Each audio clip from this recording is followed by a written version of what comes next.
Watching, isn't she? Good. Want her to watch you die. Not yet, brother. I have two wishes. If you got them, no more of your people will die.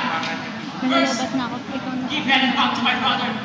And second, Troy must submit to my command. Fight for me wherever I go. No son of Troy will ever submit. We fought and lose.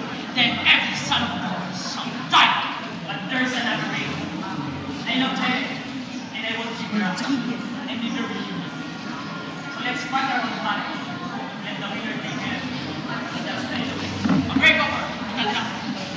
Let me kill this deal, Peacock. I think you came. But I came for sure.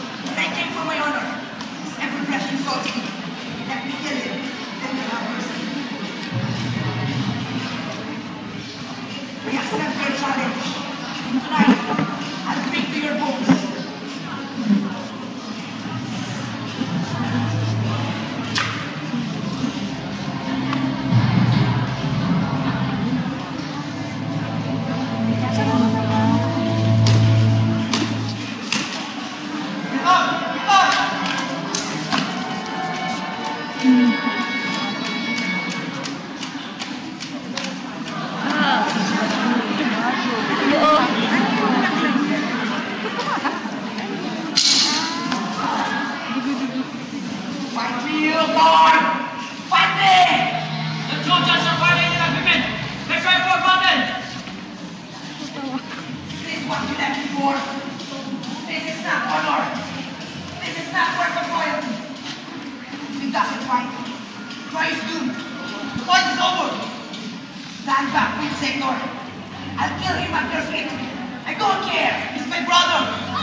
Ang galing point.